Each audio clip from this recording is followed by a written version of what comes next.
Hola, un saludo a todos y a todas quienes nos están mirando por Facebook. Ya me comentan que por ahí ya estamos en vivo. Un saludo también al panel que nos acompaña siempre. Hoy día queremos hacer un Kelkún diferente. Hoy día van a hablar todas las personas que están presentes hoy día en este panel, pero antes quisiéramos hacer un recordatorio de los objetivos de estos Kelkunes constituyentes. Desde la Escuela Superior Campesina Curaco de Vélez, en conjunto con un grupo de compañeros y compañeras de diversos espacios organizados en el archipiélago de Chiloé, decidimos tiempo atrás, bajo el contexto de COVID-19, que no podíamos quedarnos en casa sin generar espacios de discusión y diálogo, que aporten al despertar que hemos venido viviendo desde el estallido social. Es por ello que hemos decidido realizar los Kelkunes constituyentes con la intención de generar formación política en nuestro territorio. Estos diálogos buscan democratizar la información y visibilizar los debates que se han dado al interior de las asambleas y organizaciones territoriales y políticas, en el contexto claramente del proceso constituyente. Es así como hemos realizado numerosos programas visibilizando las estructuras de poder que nos reprimen a diario. La economía neoliberal y capitalista que genera el extractivismo y vulneración de los derechos sociales y los derechos de la naturaleza. De igual manera, visibilizamos la violencia colonial presente en los territorios y cómo estos idearios coloniales están presentes en la concepción del Estado unitario, cómo se replican en las políticas públicas e instituciones que las sostienen, pasando por alto que somos un país plural y diverso. De igual manera, en estos Kelkunes hemos visibilizado la violencia estructural hacia las mujeres. Enfatizamos que el cuidado de la vida humana y natural debe estar por sobre el capital. Esto debe estar integrado en una nueva constitución y en un futuro proyecto de la construcción de una nueva sociedad. También en nuestros Kelkunes que tuvimos todos los viernes a las 9 de la noche, también conocimos las experiencias territoriales de organizaciones políticas que existen en nuestro archipiélago, las cuales han aportado con diferentes formas de pensar lo político, integrando la diversidad territorial y cultural para avanzar hacia la soberanía de los pueblos. Hemos tenido un largo caminar en este proceso desde que empezó esta pandemia y consideramos que la herramienta del Zoom en este caso y también del Facebook han sido útiles para generar este tipo de diálogos y potenciar la formación política en nuestro territorio. Desde el estallido social consideramos relevante mencionar los movimientos sociales como el movimiento estudiantil, el movimiento secundario, quienes levantaron esta lucha, que nos entregaron esa cuota de esperanza que necesitábamos, que en algún momento éramos un pueblo dormido, entonces los queremos recordar también, arriba a los secundarios, también a los pueblos originarios, quienes nos entregaron mensajes de soberanía y también de unidad de los pueblos. Para comenzar este Kelkún, hoy día nuestros panelistas van a hacer diferentes comentarios en relación al estallido social y a todo este contexto que nos ha llevado a este plebiscito. Y quisiéramos comenzar con el movimiento feminista, cómo ha aportado a este proceso, cómo se ha integrado también en los movimientos sociales y cómo también nos ha entregado nuevos horizontes políticos de organización, ya sea de una manera más amorosa, más afectuosa y también de unidad dentro de los movimientos. Para hablar de los movimientos feministas nos acompaña hoy día también nuestra compañera querida Cristina Carrasco, que ella es economista feminista y también es una activa participante de este movimiento. Cristina, te dejamos la palabra para que nos comentes sobre el movimiento feminista. Muchas gracias, Carmen. Buenas noches a todos, a todas, compañeros y amigas del panel. Y bueno, a ver, tenemos pocos minutos cada uno, cada una, porque si no, pues se alargará mucho, ¿no?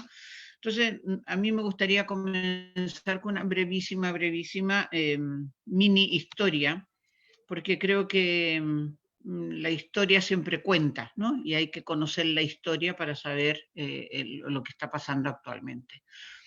Y digo una mínima historia para saber primero que somos herederos de luchas mucho anteriores, y también lo digo porque hay algunas chicas jóvenes con las cuales me he topado que me dicen, yo es que me lo he hecho todo sola, ¿no?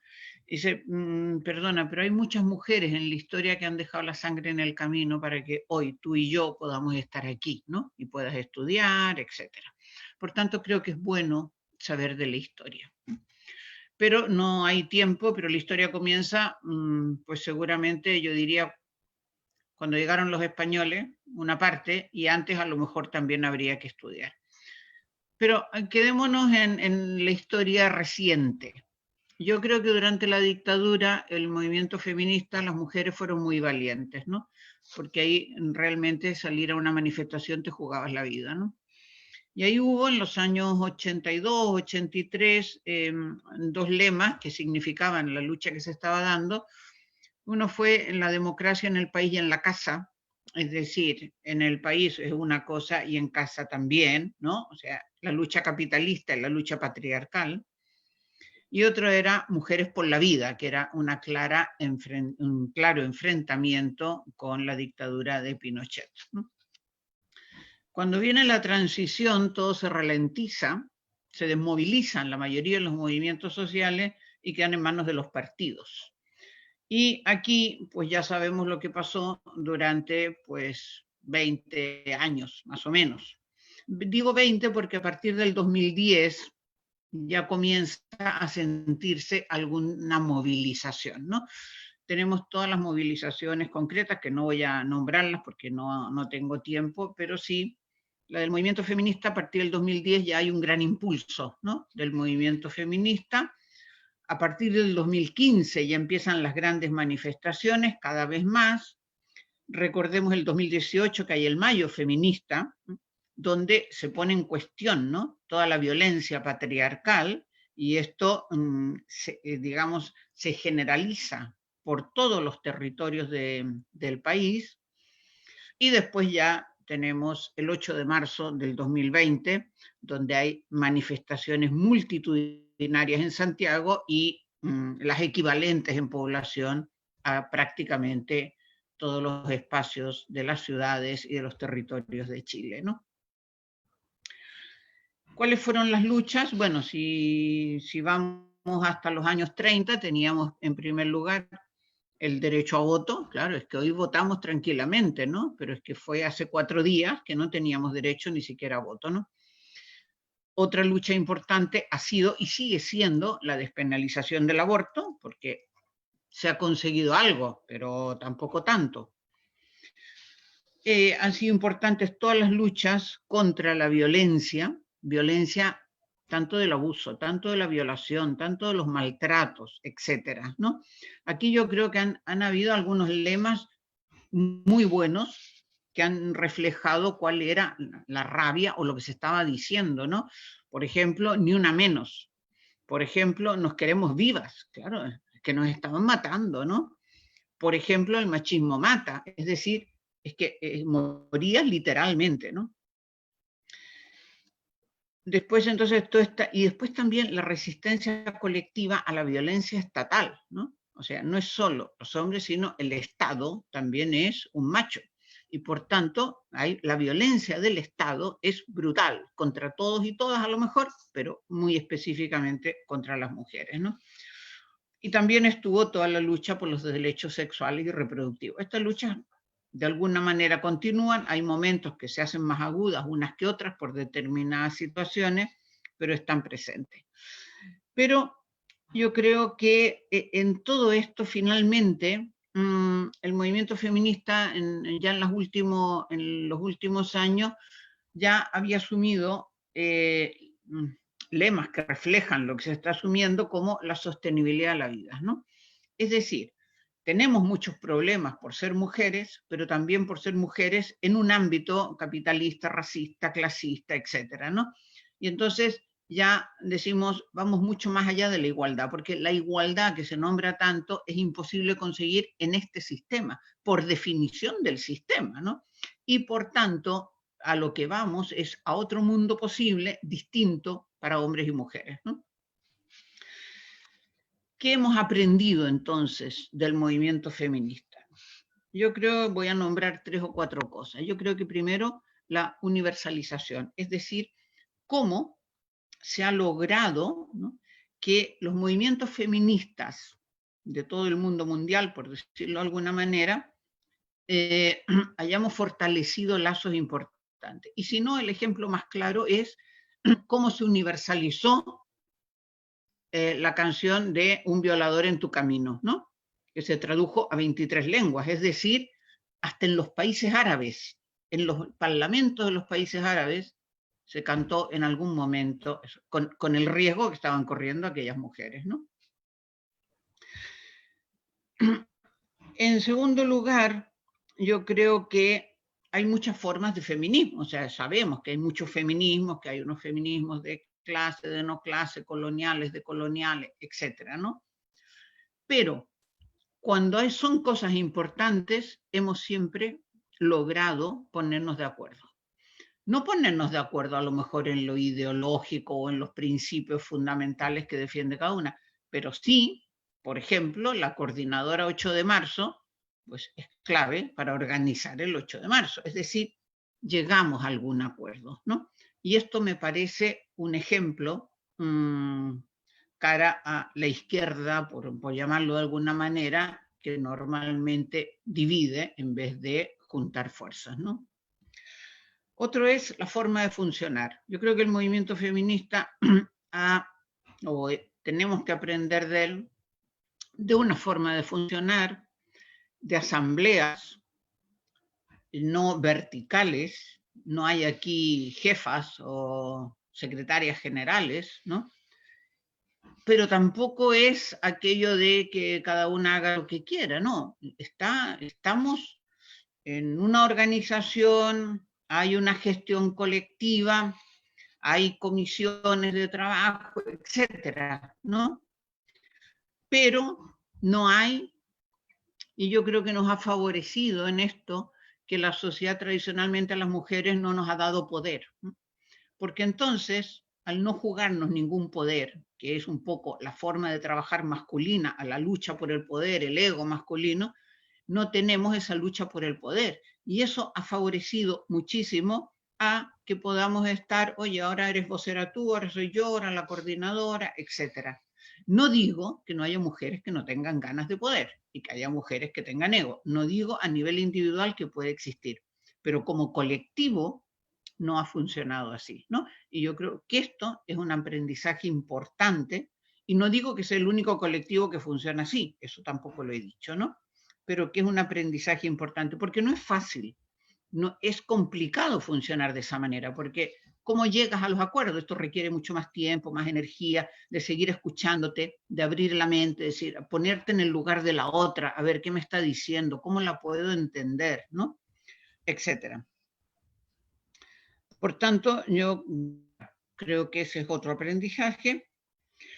Y yo creo que el último es que el movimiento feminista también ha ido asumiendo o entendiendo o participando de objetivos que no son solo de mujeres. Claro, el aborto es de mujeres.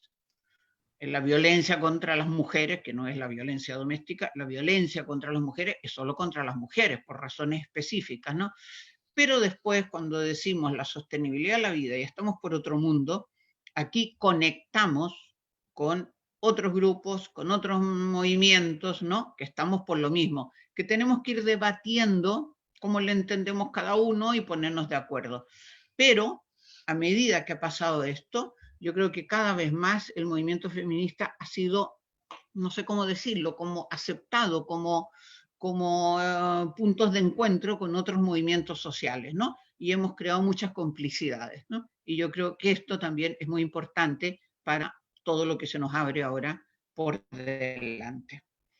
Bueno, Eso quería comentar rápidamente. Gracias. Gracias, Cristina, por tus comentarios. Sin duda el movimiento feminista nos ha enseñado bastante de horizontalidad, como tú bien mencionabas. Ahora quisiéramos invitar a la compañera Janet Cárdenas. ¿Está por ahí, Janet? Bueno, ella va a hablar desde la visión del campesinado, cómo ha aportado a este estallido social, cuáles son los elementos fundamentales que están presentes y la discusión que se está dando y que se quiere dar para la recuperación de tierra, soberanía alimentaria, los debates que existen ahí. Hola, Janet, ¿cómo estás? Tienes que activar Hola, buenas noches a todas, a todos compañeros. Bueno, también como decía Cristina, en realidad al hablar del movimiento campesino, ¿no es cierto? También primero deberíamos hacer un pequeño recorrido hacia lo que ha sido nuestra historia como movimiento campesino, cómo hemos contribuido en el aporte a esta sociedad también, y que muchas veces el campesinado, no solamente en Chile, también a lo largo del mundo, es como una capa menospreciada. Es como, mira, no, es más fácil conceptuar políticamente la clase obrera a la clase campesina. Y cuando se habla bien de clase campesina, generalmente hablamos de gente que no tiene como participación política, no tiene como un mundo de conciencia, ¿no es cierto?, política, social. Y llevado a esta mirada, nosotros podemos ver, por ejemplo, cómo el campesinado en Chile, junto a los grandes procesos que se produjeron en la reforma agraria, logró hacer, yo diría que el trabajo, el cambio más importante que se ha producido dentro de la sociedad chilena, al cambiar todo un sistema de inquilinaje y esclavitud en donde nosotros, si miramos hacia atrás, teníamos que habían más de 1.800.000 inquilinos en alrededor de 10.000 latifundios que existían en Chile. Cuando de repente se habla a la rápida de la reforma agraria, como un proceso truncado, muchos lo miran también porque después vino la contrarreforma, ¿no es cierto?, con Pinochet. Yo diría que la reforma agraria es uno de los proyectos políticos más victoriosos que ha alcanzado los que fueron parte de los movimientos sociales de esos tiempos, porque en realidad logró sacar de la esclavitud a todo un pueblo. Hoy día el campesino ya no dobla la rodilla ni se saca el sombrero delante del patrón. Aunque hayamos cambiado, ¿no es cierto?, y hoy día tengamos asalariados rurales, tengamos trabajadores rurales, la relación con los medios de producción nos son vendiendo y esclavizando el alma. Entonces, frente a eso se ganó la dignidad del pueblo. Y al ganar la dignidad del pueblo, obviamente tenemos un nuevo panorama social en Chile. Tenemos una mirada distinta en Chile. Obviamente después, bajo muchas pérdidas de vidas humanas, ¿no es cierto?, que fueron causa de la persecución que hizo la dictadura, se murieron gran cantidad del campesinado, especialmente los dirigentes, a los que también se les castigó sin el derecho a las parcelas que se entregaron, ¿no es cierto? Hubo como mucha persecución al campesinado en Chile. Aún así, nosotros hoy día no podemos decir cómo ha tratado el sistema de, cuando nos hablan de globalización, tratan de invisibilizar a los pueblos, y dentro de esos grupos sociales han invisibilizado al campesino. Y entre las políticas públicas que han sido las que han matado también a este campesino dentro incluso de estos 30 años de democracia, ¿no es cierto?, metiéndolo en un programa de desarrollo a nivel centralista, no respetando las identidades propias de cada territorio. Nosotros nos encontramos hoy día con que el campesino ha logrado también sobrevivir, manteniendo sus luchas, muchas veces enfrentado a un modelo y a un sistema que ha tratado de irlo arrinconando cada día más. Frente a esto, han nacido muchas organizaciones campesinas, porque han nacido muchas organizaciones manejadas por un sistema político que es el que hoy día tenemos de asistencialismo en el campo, pero también han nacido la defensa del territorio, la defensa de la producción y la defensa de la clase campesina a través, por ejemplo, de organizaciones como Anamuri, como la CLOC, como muchas organizaciones que están hoy día y son parte de toda una lucha en el mundo rural. Entonces, frente a esto, nosotros diríamos que el llegar hoy día hasta acá, hasta donde estamos para un futuro plebiscito, para una nueva constitución, ¿no es cierto? El mundo campesino organizado ha sido parte de estas luchas y de estos debates. Obviamente queremos estar presentes en una nueva constitución que se va a escribir con todos o todas los que somos parte de los movimientos, ¿no es cierto? Y ahí, bueno, yo quería primero leer una cosa muy bonita, porque siento que identifica mi clase social, y que dice: los nadie, los hijos de nadie, los dueños de nada, que no son aunque sean, que no hablan idiomas sino dialectos, que no profesan religiones sino supersticiones, que no hacen arte sino artesanía, que no practican cultura sino folclore, que no son seres humanos sino recursos humanos, que no tienen cara sino brazos, que no tienen nombre sino número, que no figuran en la historia universal, sino en la crónica roja de la prensa local, los nadie, que cuestan menos que la bala que los mata. Esto lo escribió Eduardo Galeano. Y yo creo que los nadie, hoy día, pero desde hace mucho tiempo, venimos forjando historias, así como en un momento determinado, la participación de todos los, o gran parte de los dirigentes campesinos, de las familias campesinas, se logró transformar socialmente este país, se hizo de nuevo, en realidad. Aunque haya venido después la contrarreforma y hoy día las tierras, ¿no es cierto?, no están tampoco en las manos de lo que los trabajan, y son parte más nada de las fortales, son parte de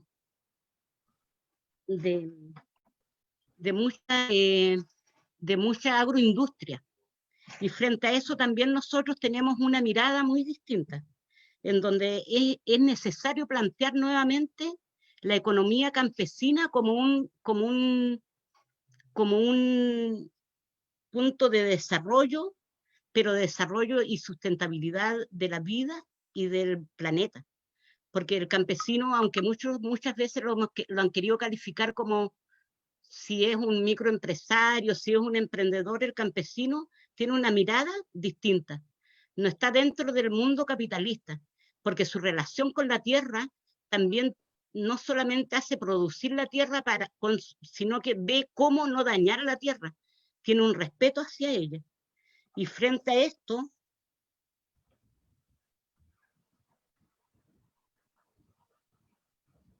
es necesario, por ejemplo, romper ciertas estructuras como que manejan hoy día las agroindustrias con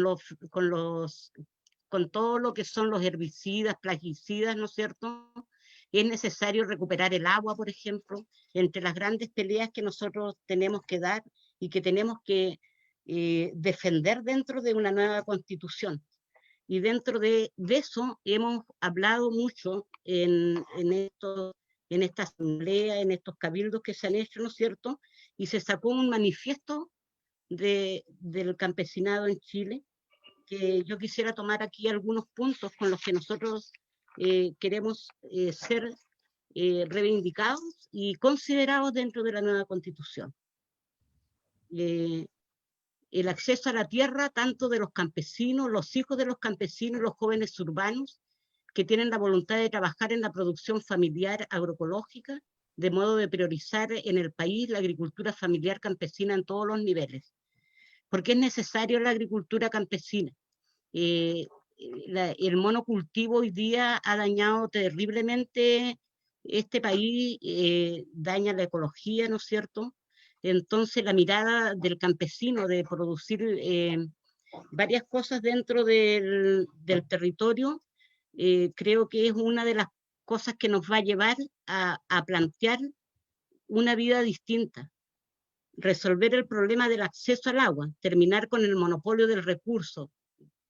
Y esto es súper importante. O sea, hoy día la Constitución en Chile ampara la privatización del agua. En el norte chileno, por ejemplo, o sea, ni siquiera en el norte, en la zona central, y bueno, parte de nuestros territorios ya son, están dentro de esta problemática. Los campesinos no tienen agua ni para lavarse. En realidad el agua está siendo tomada por las grandes empresas de la agroindustria, la minería, eh, para sus producciones. Entonces nosotros también como movimiento campesino reivindicamos desprivatizar el agua, recuperar el agua para los chilenos. Esa es una de nuestras grandes luchas que tiene que quedar dentro de esta nueva constitución. A apoyar y promover la educación agrícola, ¿no es cierto?, desde nuestros territorios. Eso es algo, el sistema globalizado del capitalismo a nosotros nos despojó no de nuestros saberes o de nuestros conocimientos, del espacio en donde poder desarrollarlo, porque provocó a través de la educación el destete de la memoria de la que nosotros muchas veces hemos hablado, ¿no es cierto?, en donde se provocó un inmenso vacío cultural, por lo que muchos de nuestros conocimientos han tenido que ser defendidos por mujeres que han conservado las semillas, las cuidadoras de semillas, ¿no es cierto? Porque nosotros antes aprendíamos de nuestras abuelas, de nuestros abuelos, y nuestros abuelos aprendieron de sus abuelos, de sus madres.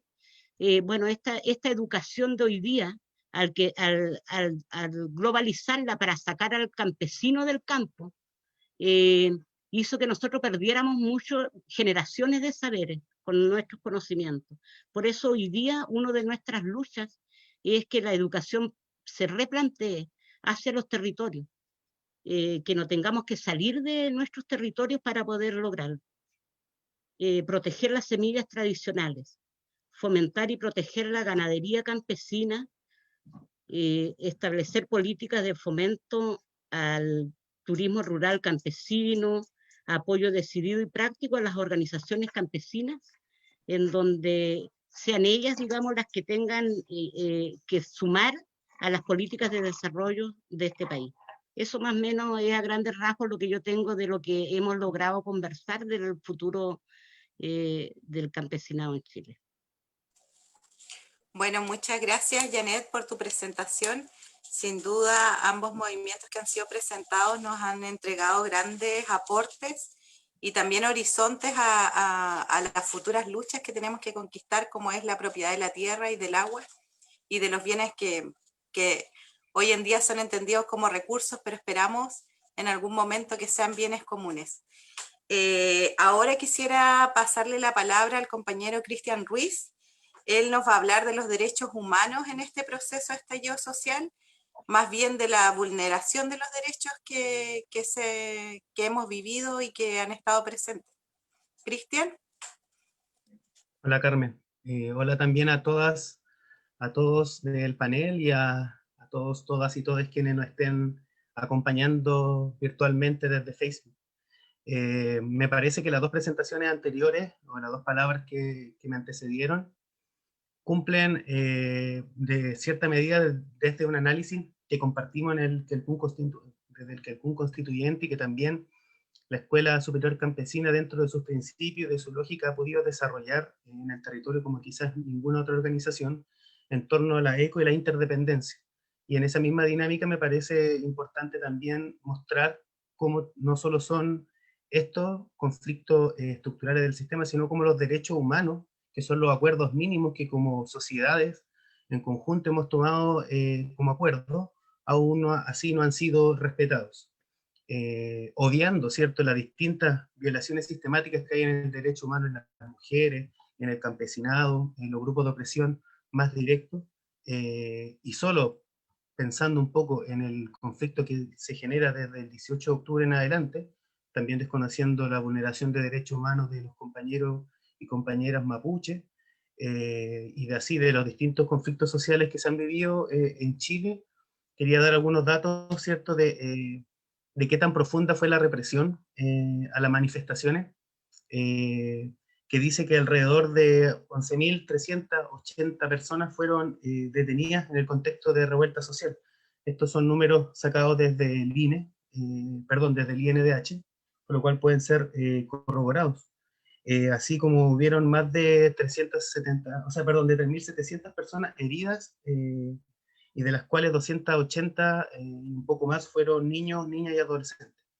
Es decir, transversalmente el Estado venía ocupando desde un principio, cuando el 19 de octubre el presidente Sebastián Piñera le declara la guerra a su mismo pueblo, es que comienza sistemáticamente a violarse los derechos humanos, a la par de cómo comienzan a crecer exponencialmente también las manifestaciones en el país. Es sorprendente revisar algunos estudios e investigaciones que han ido saliendo últimamente y que demuestran exponencialmente el crecimiento a llegar casi a las 3.000 manifestaciones en el último semestre, cuando lo que más había llegado a movilizarse, que fue en el movimiento estudiantil del 2011, ni siquiera llegó a las 1.500 durante el semestre más álgido de movilización. Eso demuestra, o de una u otra manera, visibiliza que mientras el pueblo efectivamente en la calle sale a manifestar sus demandas, el Estado asimismo exponencialmente vulnera los derechos humanos de las personas. Creo que también se ha hecho bastante la idea fuerza de los daños oculares, que son alrededor de 445 daños oculares a personas, de las cuales presentaron traumas 411, y quienes sufrieron estallido de pérdida total fueron 34. Yo creo que no es azaroso la forma de represión que tuvo el Estado en torno a estas acciones. Creo también que, y en este caso no tengo los datos, pero no son difíciles de hoy en día por las redes sociales encontrar cómo ha crecido el nivel de gasto militar y de represión del Estado. Y creo que también ahí es como nos planteamos en este proceso constituyente que se está abriendo, primero con este proceso de votación de la prueba de rechazo, pero cómo va a ser ese Estado que se quiere intervenir de una u otra manera. Vamos a pelear ese Estado que reprime al pueblo mapuche, que reprime las libertades de las mujeres, que reprime a la manifestación social. Creo que son preguntas que también tenemos que hacernos a la hora de visorar un futuro diferente para un país que no ha cambiado su lógica militar desde la dictadura de Pinochet. Creo que queda muy en la retina también de cada uno y cada una, probablemente de quienes son mayores, la misma actitud y forma de represión. Muchos y muchas han venido, y con el tiempo espero que sean más, no tengo tampoco los números exactos, pero personas que vienen siendo vigiladas, perseguidas, incluso lo han allanado las casas sin motivo alguno, siendo dirigidas más palabras de Víctor Pérez, que habla de la infiltración como de organizaciones criminales y terroristas, hablando de ollas comunes y asambleas sociales. Creo que eso demuestra también en la posición en la cual está el Estado y efectivamente el grupo de poder que se encuentra detrás de este gobierno, cómo desconoce completamente la realidad de las mayorías. Y creo que se hace necesario, creo que por ahí también quiero ir cerrando, el fortalecer, ¿cierto? La institucionalidad, por un lado, en torno a la fiscalización de los derechos humanos y cómo estos se violan y se respetan, no solo obviamente desde la acción represiva o de los aparatos represivos del Estado, sino que también sistemáticamente, porque en Chiloé podemos ver cómo el extractivismo y los conflictos medioambientales sorfean, ¿cierto?, entre el respeto y no respeto de los derechos humanos, sin contemplar obviamente los ecosistemas y cómo esto lo destruyen y que van en contra también de la vida. Creo que es necesario empezar a analizarlo desde la distinta veredad. Creo que también fue responsable por parte de la élite política en no poner estos números, ¿cierto?, y estas reparaciones, que también hubiese juicio y castigo para quienes tomaran las decisiones previo a realizar estos procesos constituyentes, porque mientras más avancen los procesos políticos, más solayados van a quedar estos conflictos que sufrieron compañeros y compañeras en la calle.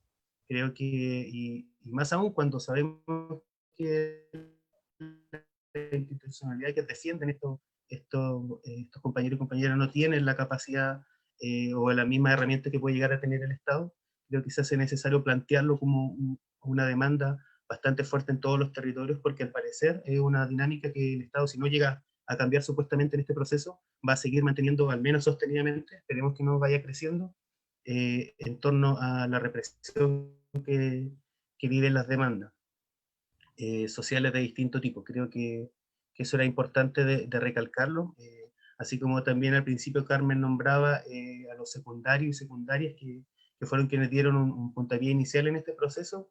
No podemos olvidar a quienes también fueron capaces de dar la vida por el ideal de cambiar y transformar a un nuevo Chile, y que hoy en día está en disputa, ¿cierto?, en cada una de las trincheras en las cuales nos encontramos.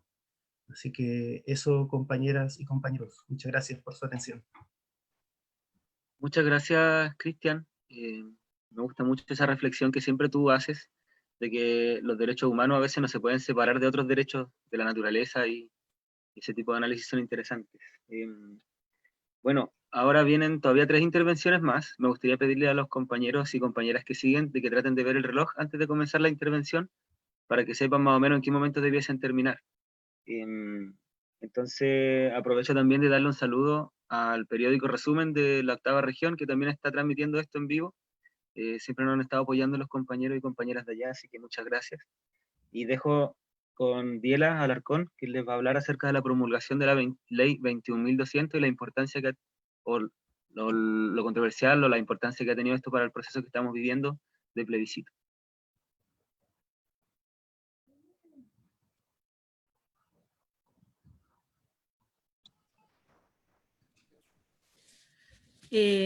Bueno, buenas noches a todos los compañeros y compañeras del panel, a todas las personas que nos están siguiendo a través de Facebook Live, igual saludarlos a ellos, a todos y a todes.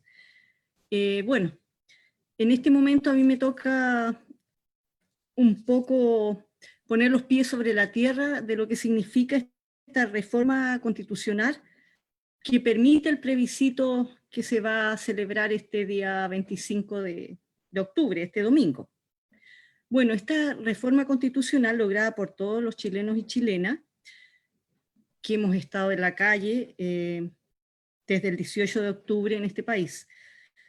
Eso es súper claro, es como tenerlo sumamente claro a la hora de entender que esta reforma se logra a través de esa movilización de la gente, y que la llama muy bien rebelión popular. El doctor en historia Sergio Grez, que estuvo con nosotros hace 3 semanas atrás, parece, un viernes, hablando del proceso constituyente. Entonces yo pienso que es el nombre adecuado para lo que ha sucedido en nuestro país. De aquí en adelante me voy a referir a eso como rebelión popular. Bueno, esta rebelión popular que se desarrolla en Chile y que tiene momentos álgidos, y que en este minuto la misma pandemia lo ha mantenido como encapsulado, pero que hay un rebrote permanente, que está latente, que no está muerto, sino que está en una latencia, como una semilla que está esperando en un momento determinado encontrar el momento preciso para florecer. Pero esto es lo que posibilita este plebiscito. Y esto, entonces hablamos de la ley 21.200, que es una ley que tiene 13 artículos, del 130 al 143, y reglamenta el antes, el durante y el después del plebiscito. Como los tiempos están súper acotados para que podamos todos dar una visión global de todos los temas, voy a referirme solamente a 3 artículos, que son de alguna manera los más controversiales. Aquí me referiré al artículo 183, que habla de los 2/3. Cuando se habla de los 2/3, ahí nos encontramos con una situación súper complicada, porque el problema es que va a impedir que se llegue a acuerdo en muchas cosas que son trascendentales. Que si no se obtiene el quórum necesario del 2/3, esto no va a aparecer en la Constitución que se va a inscribir, que se va a escribir.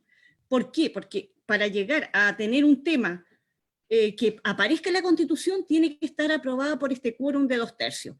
Si no se logra este quórum, simplemente eso no va a la Constitución. Y si esto no va a la Constitución, simplemente eso significa que siguen vigentes las leyes existentes. Es decir, si no se llega a acuerdo en el tema de que el agua tiene que ser un bien nacional pero que en realidad sea considerada como un derecho humano básico, se resguarde el acceso al agua, se garantice por parte del Estado el acceso al agua para el consumo humano y para mantener los ecosistemas, si no hay un acuerdo en eso, sigue rigiendo el código de agua creado en dictadura. Entonces, esas son las situaciones que producen el tener amarrado en el artículo 133, perdón, 2/3. El otro artículo bien controversial en este tema es el 135. Y habla de las disposiciones especiales. Le voy a leer datos concretos.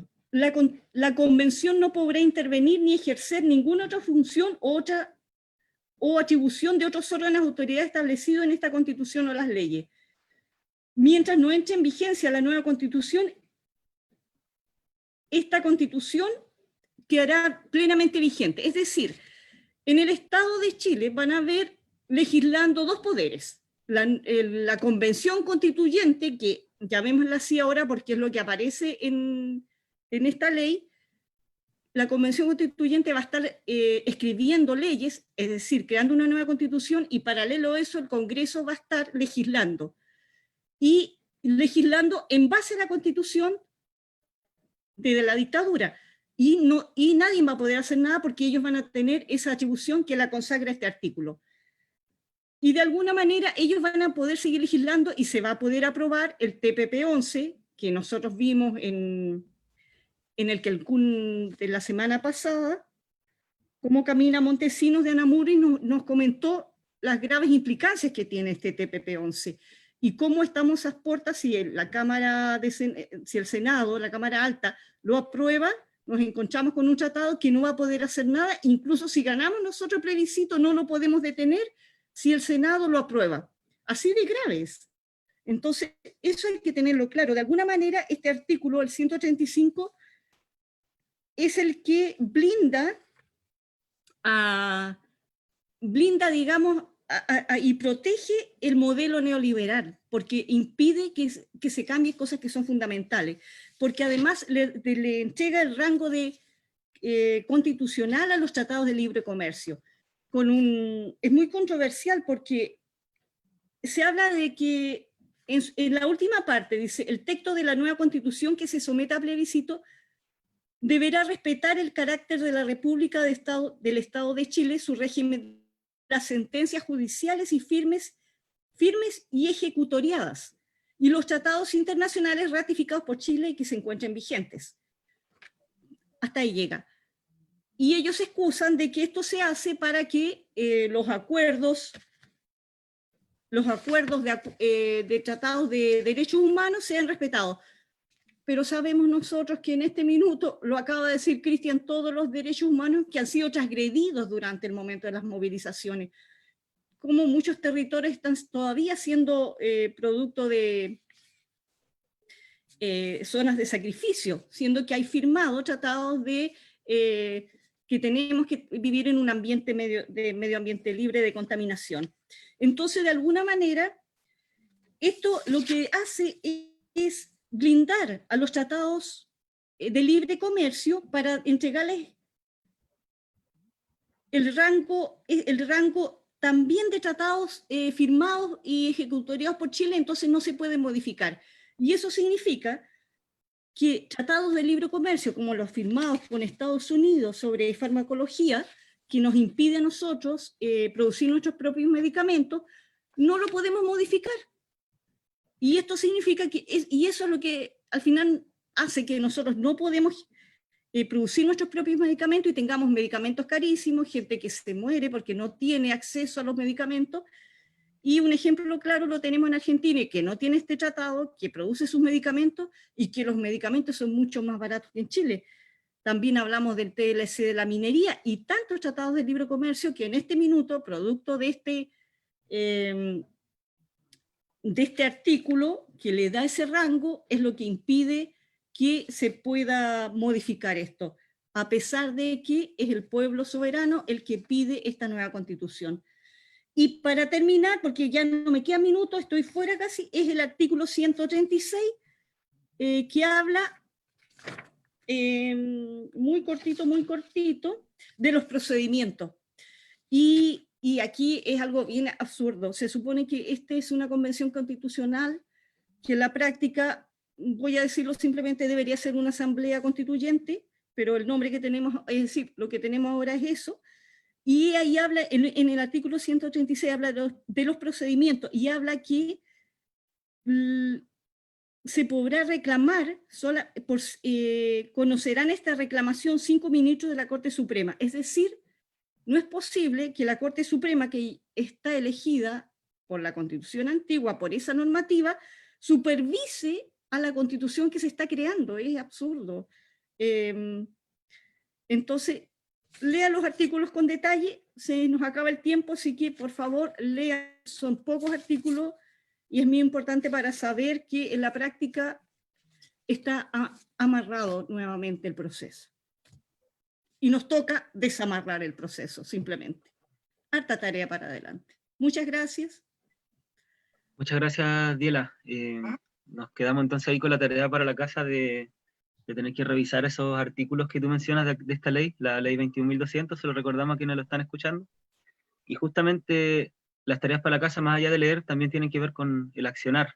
Y las dos intervenciones que vienen a continuación van en esa línea, así que le abrimos el paso a Marcela, quien nos va a comentar un poquito acerca de la experiencia que tuvo la comuna de Castro con sus cabildos comunales.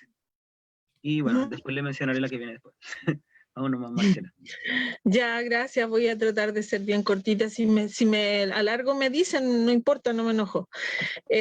Igual, antes de empezar, saludar a todos los compañeros que estamos acá, valientes, viernes en la noche, tarde, pero aquí estamos y no nos va a sacar nadie de aquí, parece, en mucho tiempo.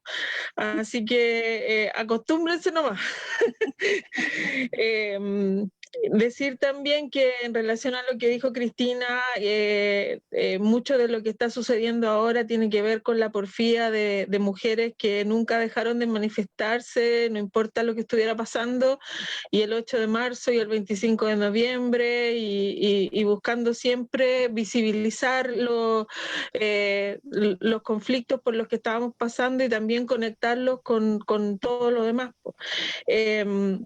Y en lo que decía Cristian, yo pensaba cuando él decía eso, que lo que él compartió, cuánta más gente habría en la calle si es que no estuviera en riesgo la vida de nosotros. O sea, en este minuto salir a decir lo que pensamos cuesta la vida, cuesta un ojo, cuesta la humillación de estar preso, cuesta que te hagan controles de identidad porque tienes cara de o porque andas con una bandera mapuche, y cuánta más gente podría estar en la calle diciendo lo que siente y lo que piensa si no estuvieran las Fuerzas Armadas chilenas que están a favor del sistema defendiéndolo.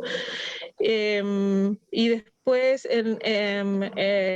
también pensé y recordé, y bueno, y esto ya como para ir empezando a hablar de lo que me tocó a mí, que es el tema de los cabildos, decir que nosotros en Castro, un grupo de personas, llevamos harto tiempo tratando de levantar una asamblea social que vaya revisando y que vaya poniendo en la mesa los problemas que nos causa el sistema, y que cuando comenzó la revuelta, cuando comenzó esta rebelión chilena, rápidamente nos unimos y comenzamos a proponer la formación de una asamblea social de Castro que se reactive, y empezamos a trabajar en distintas tareas.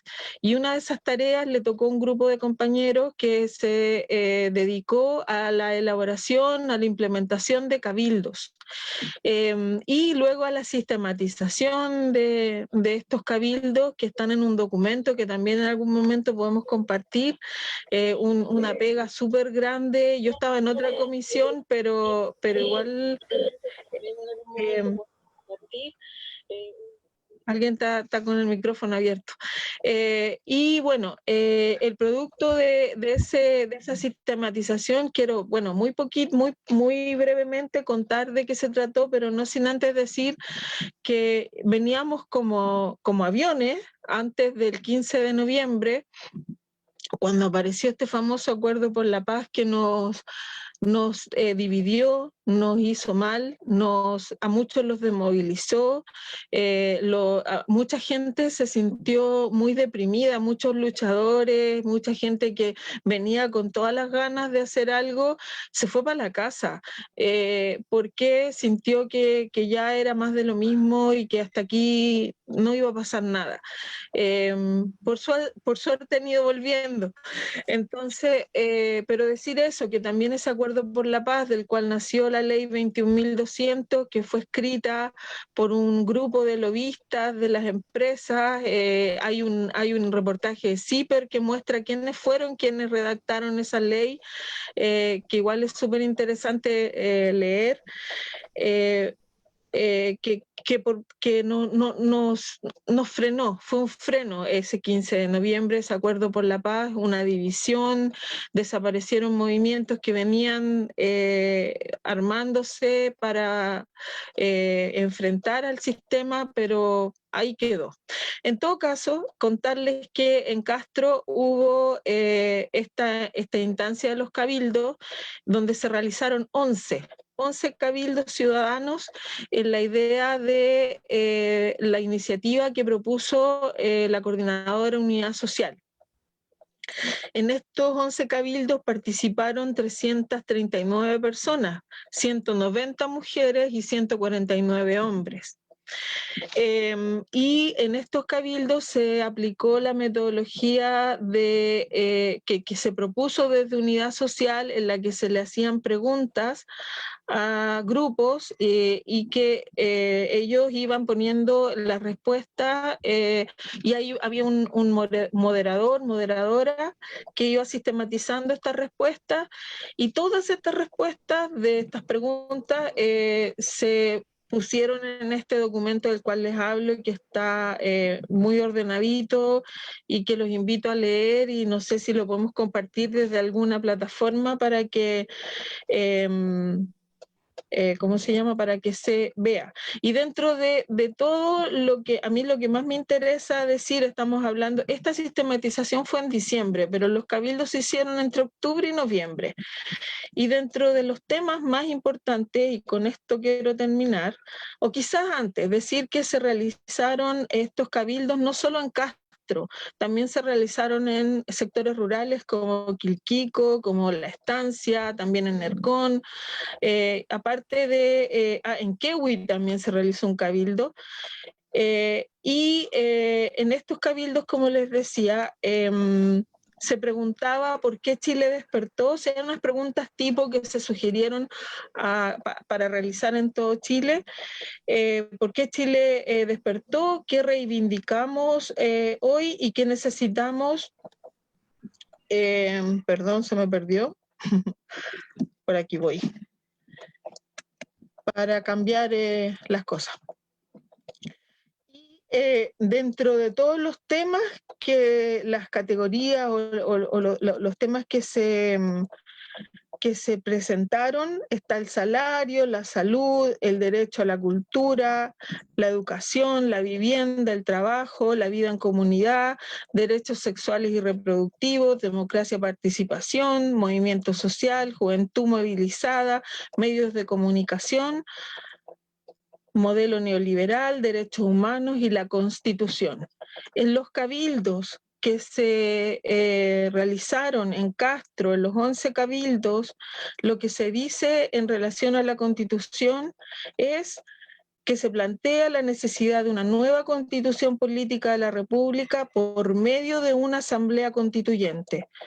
Esto tanto por sus vicios de origen, la constitución que tenemos ahora, como las características que impiden un cambio del modelo político, económico y social. Y se señala que esta debe tener un carácter representativo y participativo, y que en su elaboración se aseguren los derechos sociales. Por ahí me quedo yo para que quede resonando Asamblea Constituyente. Muy bien, gracias Marcela. Siguiendo todo el sentido del mundo en cuanto a que lo último que tú mencionas, que son las demandas sentidas de nuestros pueblos, ¿cierto? Y en este caso, lo que quedó plasmado de lo que plantearon las distintas personas de los sectores de Castro, justamente nadie salió a la calle pidiendo una convención constituyente y una ley 21.200 como la que tenemos hoy en día, ¿cierto? Así es que Jorge Manrique se va a encargar ahora de la parte final de todo esto, que tiene que ver justamente, el título de su intervención es Alquimia, cómo transformar una convención constitucional en asamblea constituyente, que fue igual parte de lo que estuvimos hablando hace un par de quelcunes atrás. Adelante, Jorge. Gracias, Fernando. Hola a todos, todas y todos.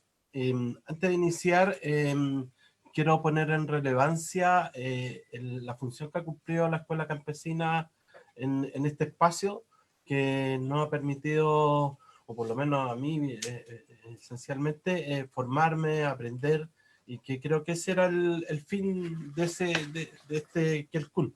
Así que un aplauso, un bravo para la Escuela Campesina. Bueno, yo a diferencia de mis compañeros, lo que voy a exponer lo escribí un poco para ajustarme en los tiempos y no dispararme, y un poco también para ordenarme en las ideas y que sea concreto y que tenga algún provecho. Detrás de los crímenes horrendos que cometió la dictadura, creo que hay otro mal que nos afectó como nación: el despojarnos de una herramienta que nos permitía luchar por una vida mejor, defendernos de las injusticias, ser libres. Quiero decir que nos robaron algo esencial para desarrollarnos como seres humanos: la política. Ellos nos quitaron esta herramienta para así poder usarla en su beneficio.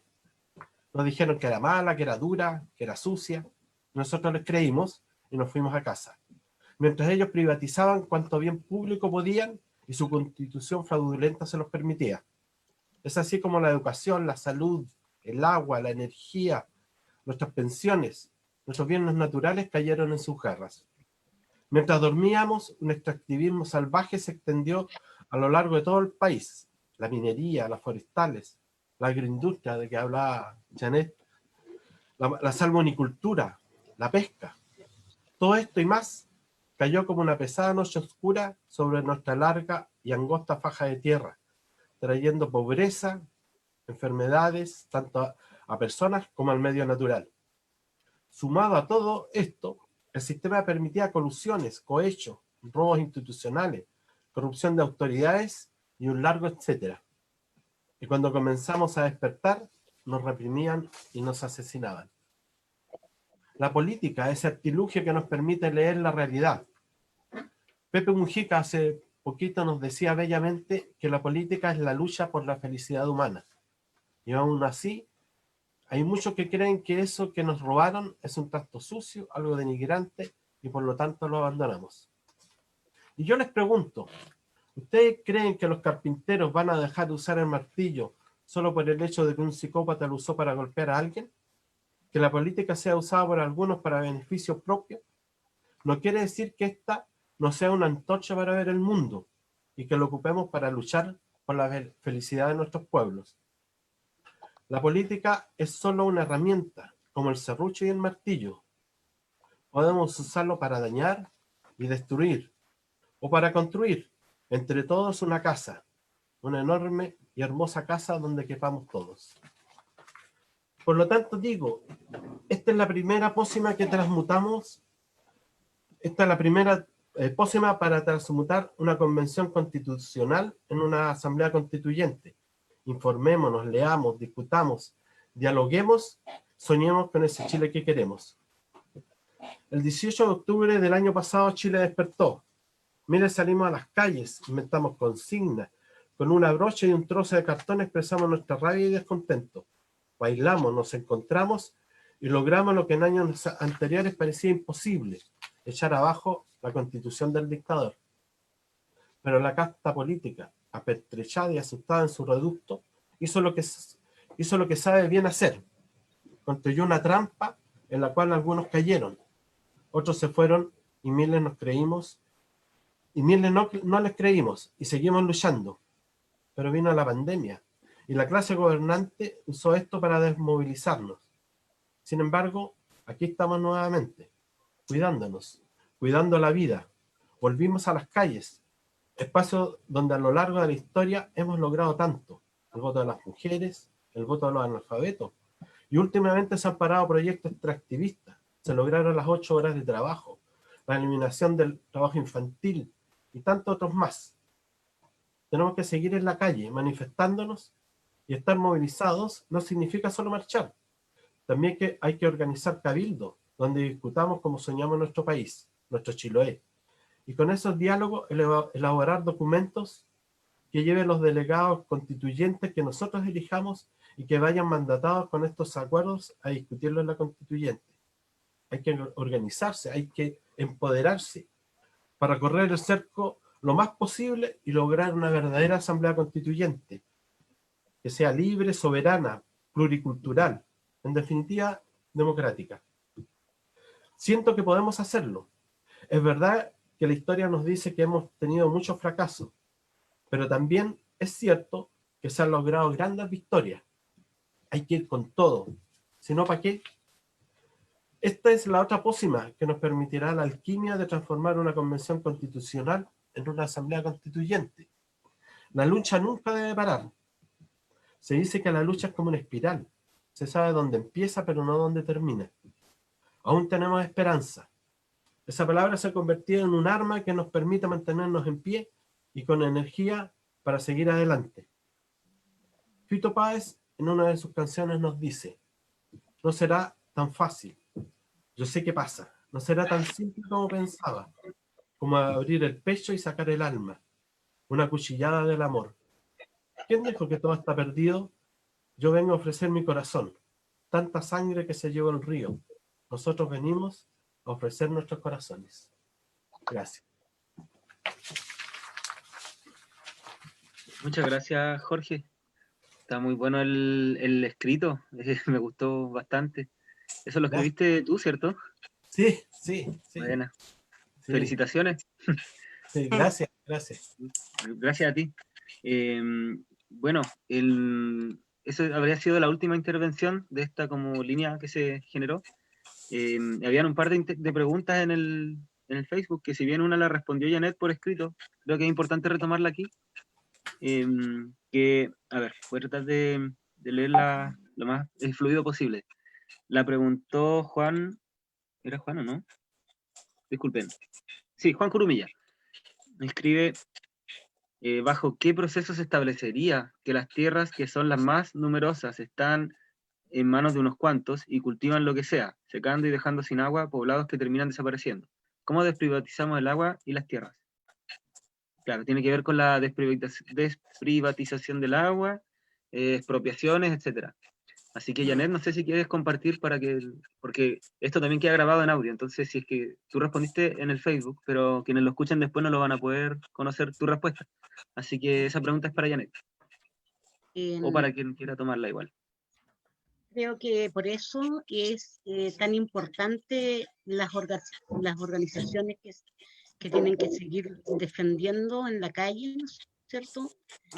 La desprivatización del agua, de la salud, de la educación, porque nada de esto está dado o otorgado con una nueva constitución. La única forma, como hemos venido hablando en este proceso de los Kelkunes, ¿no es cierto?, es la gente organizada y movilizada. El pueblo nunca nada se le ha regalado, menos lo van a regalar ahora. O sea, el desprivatizar el agua es cambiar una parte del modelo económico. Ellos tienen el agua como uno de los grandes recursos que tenemos que, yo creo que recuperar arrebatándolo. Con grandes movilizaciones, todo el pueblo organizado. No se va a ganar con una nueva constitución si no la peleamos todos. Por eso que después del apruebo hay que seguir organizándose y movilizándose para, como decía Jorge, presionar al a los futuros constituyentes que nos representen. Nosotros somos el pueblo soberano y somos el poder constituyente, aunque no, a lo mejor no estamos siendo reconocidos frente en este escenario de las dos alternativas que se entregan, ¿no es cierto? Porque ahí está más que nada el poder constituido ya. Pero nosotros somos el pueblo soberano, es el poder constituyente que tiene que lograr estos cambios. Y no veo, o sea, nosotros como movimientos sociales, también del mundo campesino y otros movimientos, no vemos otra alternativa de cómo nos pueden entregar el agua, que no sea a través de esas movilizaciones. Muchas gracias, Janet. Bueno, había otra reflexión, una pregunta que no sé si la quieren tomar porque no sé si corresponde analizarla al Quelcún, pero tiene que ver con si existe algún proceso de crítica o autocrítica de quienes estuvieron en la Asamblea Territorial de Castro respecto de por qué está, en el fondo, como que fue desapareciendo en el tiempo. Y aquí recordemos que en Castro en este momento no hay Asamblea Territorial activamente, al igual que en muchas otras comunas de Chiloé, donde pasó lo mismo, y también a nivel nacional. Hay un proceso que tal vez es nacional, pero si es que si quisiera conversar un poquito acerca de eso, que se hizo una consulta, y luego si parte del panel quiere hablar sobre lo que estimen conveniente relacionado con esto de la Constitución, perfectamente está abierta la... Yo quisiera decir algo respecto a lo que tú dices, Fernando, y yo creo que tú tienes razón. Sí, es verdad que hay que hacer miradas autocríticas, siempre tenemos que estar autocriticándonos para fortalecernos e ir viendo los errores que se cometen para ir subsanándolos o ir mejorándolo o ir visionando cómo se vienen las cosas. Lo que sí creo que no es el espacio como para hacer esa discusión que es necesaria, es verdad, o sea, lo demuestra la Asamblea Social de Castro, casi prácticamente no existe, y ahí se suman varios factores que sería bueno discutirlo y conversarlo, o sea, nunca los hechos se sucede por uno o dos factores, sino esos son múltiples los factores que involucra. Y la verdad, desde mi punto de vista, no creo que haya sido tanto el acuerdo por la paz que haya desarmado, desmovilizado la Asamblea Social de Castro. Ahí hay otros factores que hay que analizar y sería bueno conversarlo, pero pienso que no es el espacio. Igual yo quiero decir algo al respecto porque creo que todo es aprendizaje. Hemos vivido varias décadas en dictadura y no sabemos convivir en democracia real, no sabemos escucharnos de repente, estamos esperando líderes que nos digan qué hacer, y cuando hay tareas concretas que realizar, no sé, no se cumplen porque son fome, porque no son tan como rimbombantes, en fin. Entonces finalmente una asamblea o un grupo organizado tiene que realizar distintas tareas y todas tienen que hacerse bien y no estar esperando que alguien diga lo que hay que hacer, si eso se decide en la conversa, uno aprende a convivir en democracia, como decía Carmen el viernes pasado cuando conversamos. La democracia se aprende en la convivencia, en la conversa, en el cabildo, en organizarse para hacer algo. Y que ya el tema de los líderes y de que alguien diga cómo se hacen o qué cosas hacer, como que no nos sirve para lo que queremos lograr. No queremos repetir lo que se está haciendo ahora. Queremos hacer las cosas de otra forma, una forma horizontal, donde todas las palabras valgan, donde no solo los intelectuales hablen, donde no donde todos tengan cabida y todos puedan decir qué opinan, qué piensan, qué sienten y qué quieren hacer. Y claro, autocrítica necesitamos todos y tenemos que hacerla, pero para eso hay que reunirse, hay que juntarse, hay que conversar y hay que ver cuál es el fin, el objetivo que tenemos, y a veces hay que dejar de lado algunas ideologías o algunas, más que ideologías, no sé cómo ponerlo, estructuras mentales quizás, porque el fin es más importante, pues entonces, claro, tenemos que buscarnos de acuerdo a nuestras afinidades y todo, pero a veces por ser demasiado perfeccionistas terminamos no siendo nada. Pero como dice Jorge, es algo que tenemos que conversar y revisar entre nosotros, ¿no? Pero para eso necesitamos reunirnos, juntarnos, hablar. Sí. Gracias, al final igual se terminó. Oh, dale Jorge, dale nomás. Como cositas chiquititas Sí, respecto adelante. lo voy a dejar en tono respecto a lo que decía Marcela. Sí, es cierto, hay que conversar.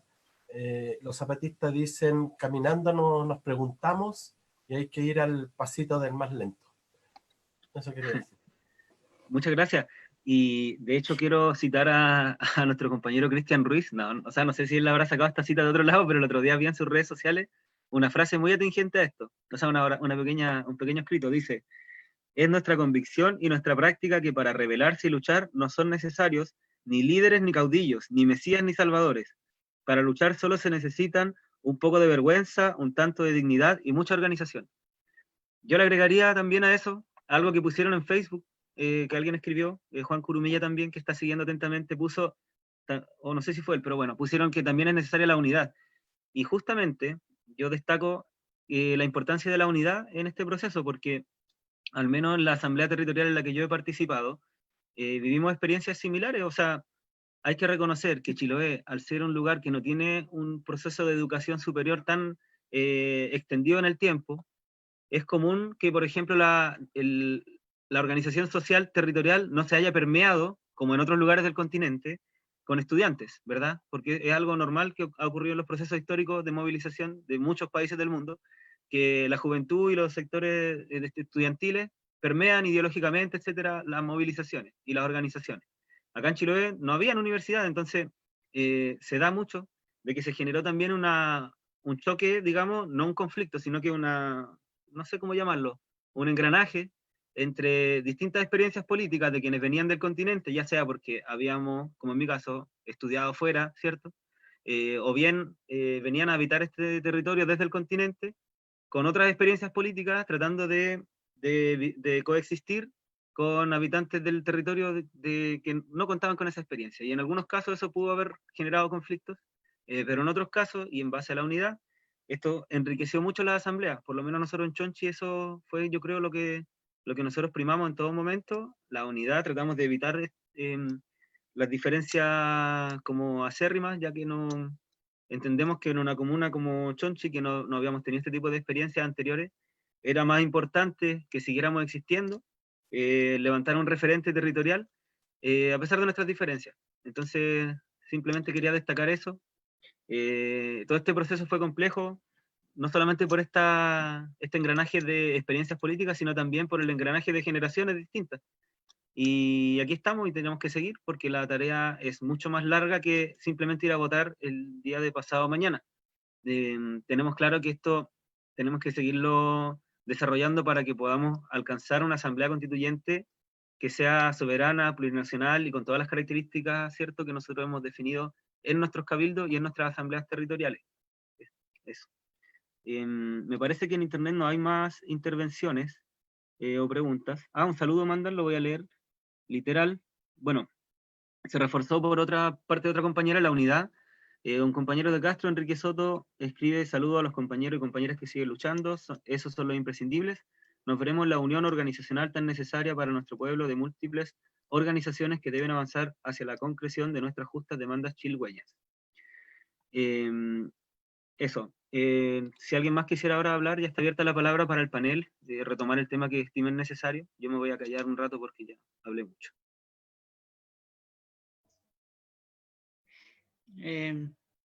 Yo. Ya. Solo una cosa, dos cosas muy breves, ¿no? Respecto a lo que se ha ido diciendo últimamente. Con respecto a la unidad, yo creo que realmente hay que mantener la unidad de acción, ¿no? O sea que no podemos dividirnos ahora, pero sí que hay que mantener el debate de las diferencias, ¿no?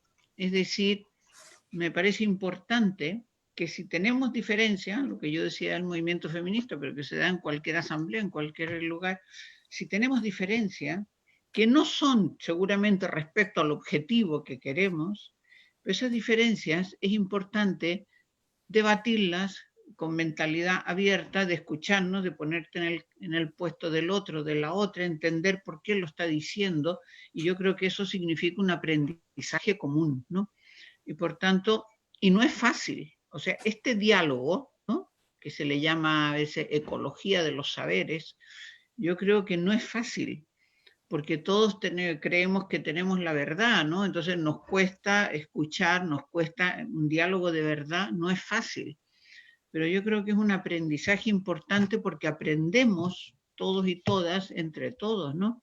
Entonces, la unidad me parece absolutamente necesaria la acción, ¿no? Vamos a ponernos de acuerdo para hacer esto, para hacer lo otro, pero podemos seguir debatiendo con tranquilidad las diferencias, por qué yo pienso esto, por qué tú piensas esto, con respecto a un objetivo común. Claro, yo no voy a ir a debatir con la derecha, ¿no? Es pérdida de tiempo, no tiene ningún sentido, ¿no? Pero sí con los compañeros o compañeras que estamos en un mismo objetivo, ¿no? Y a lo mejor también me dicen algo que a mí no se me había ocurrido, o puedo aprender también. Entonces yo creo que ahí hay, bueno, pues está como, no es una dualidad, es como un complemento, ¿no? Y yo también creo que el aprendizaje, yo cada vez le doy menos valor a lo académico, ¿no? Cada vez más las universidades en general, no voy a entrar con ninguna en especial, pero todas las que yo conozco, están manteniendo el sistema, ¿no? Y a lo mejor no por culpa de la gente que está ahí, pero es la presión que tienen y es como se van convirtiendo, ¿no?, en sostenimiento del sistema. La gran mayoría de las facultades, y por supuesto que las de economía las primeras, ¿no? Entonces, el aprendizaje que tiene el alumnado es ese, no es otro, ¿no? Y por tanto, lo académico yo cada vez pienso que, bueno, sí, tiene una cierta importancia, porque siempre podrás encontrar algún profesor, alguna profesora que te explique o que te enseñe algo diferente. Pero creo que también hay que valorar las otras formas que te enseña la vida misma, ¿no? O sea, no sé, yo estaba en contacto con muchas mujeres campesinas y lo que aprendo de aquellas mujeres, de las formas de producir, de las formas de trabajar, esto no, en ninguna academia lo aprendes, ¿no? Entonces, creo que también tenemos que relativizar, ¿no?, lo que son las valoraciones de los aprendizajes. Y finalmente, solo una cosa con respecto a todo lo que se ha dicho aquí, bueno, lo que más o menos se ha dicho en relación a lo que viene, ¿no? Yo creo que nunca hay que desvalorizar al enemigo, ¿no? O sea, no son tontos, ¿no? De hecho, nos colaron en esto del acuerdo por la paz, que creo que no nos lo imaginamos, al menos en ese momento no lo imaginamos. Y nos despertamos el 15 de noviembre con el acuerdo por la paz en la mesa, ¿no? Con lo cual significó una tomadura de pelo, una desmovilización, y ahora que, como dijo Sergio Grez, estamos con la cancha rayada, ¿no? Por tanto, no desvaloricemos lo que tiene. Pero sí, yo creo que aquí tenemos que, no podemos deprimirnos, ni hablar de deprimirnos. Sabemos lo que hay, nunca nada ha sido fácil, tienen el poder económico, político, militar y jurídico, todos, ¿no? Nosotros tenemos el poder de la calle, de la ciudadanía, la fuerza del pueblo. Bueno, pues no, o sea, tenemos que pensar, saber que nunca nada ha sido fácil, y las luchas de este pueblo han sido duras y ha costado mucha sangre, y sigue costando, y por tanto tenemos que seguir ahí, tenemos que actuar de forma muy solidaria, y nos esperan 2 años complicados y que van a requerir mucha energía, mucha unidad en la acción, ¿no? Para seguir. Sabemos que los que salgan, los que se reúnan, nunca van a acordar las cosas que hoy se han dicho aquí, que el pueblo está pidiendo, ¿no? Y que por eso ha costado tanta sangre. Esto no es lo que van a acordar. Y por tanto, tenemos que estar ahí debatiendo, exigiendo y saliendo a presionar qué es lo que realmente estábamos solicitando, ¿no?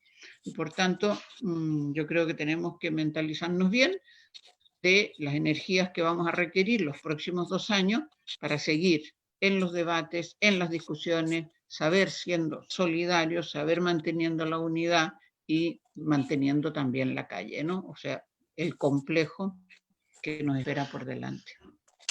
Muchas gracias a todos y todas por estar ahí. Muchas gracias, Cristina, por esa intervención. Bueno, tenemos varias palabras pedidas, parece que el CUN está bastante interesante. Yo antes de dar las palabras también quería decir que este proceso de que el CUN, como decía Cristian, ha servido para esto, para debatir, para hacer también una lectura crítica de nuestro propio proceso, que muchas veces no nos damos el tiempo de hacerlo, y creo que es fundamental ir entretejiendo esas reflexiones para unirnos y para levantar nuestras experiencias como válidas, como también decía la Cristina. Ahora la palabra la solicitó la compañera Diela para que dé sus comentarios. Diela. Ya, por aquí estoy, Carmencita, muchas gracias.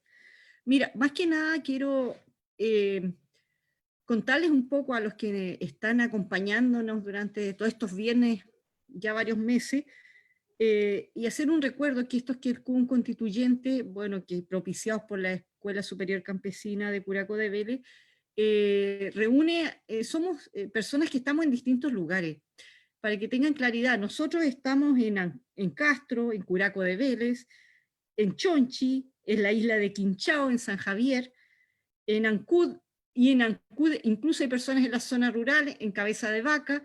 Entonces, es bien nutrido que el CUN en cuanto a los lugares donde nosotros estamos en este minuto sentados cada uno en su hogar. Y también tener la claridad que este espacio que de alguna manera se crea y que de alguna manera nosotros nos hemos ido cada día como fortaleciendo y nutriendo también, se posibilita gracias increíblemente a la pandemia, porque si no hubiera ocurrido esta pandemia, no hubiéramos pensado en esta forma de poder comunicarnos y de alguna manera seguir en este proceso constituyente, porque por algo la palabra lo dice, que el CUN CUN constituyente, este tiempo de espera para llegar a este proceso constituyente. Y ahora estamos a puertas del primer paso de este hito, que es el plebiscito. Entonces, de alguna manera, yo pienso que nosotros vamos dándole la vuelta a esta situación, porque hemos sido capaces de mantener esto en el tiempo y de manera bastante dinámica, con un proceso de aprendizaje que nos ha nutrido a todos. Lo importante de esto es entender que la palabra constituyente es de raíz latín, que significa con es junto o todos, y estuar, que viene de establecer, es que se realiza una acción, es una acción que realizamos todos juntos. Es decir, eso debería ser lo que debería escribir la Constitución, que digamos los que están siendo los constituyentes deberían ser los que realizan la acción de todos. Como en la práctica eso debería ser lo que debería darse, y que en la práctica en este minuto está siendo amarrado. Pero como para ir teniendo claridad que y no nos vayan envolviendo en estas palabras que de pronto nos hacen perder qué es lo que significa en el proceso que estamos. Y aquí la única meta clara es el bien común de la gente, es decir, de la gente común, la gente de la calle, que es la que en realidad está siendo oprimida por este modelo, por esta constitución del 80, porque la gente está en la calle porque es porque ya no soporta más, porque simplemente esto ya no dio para más.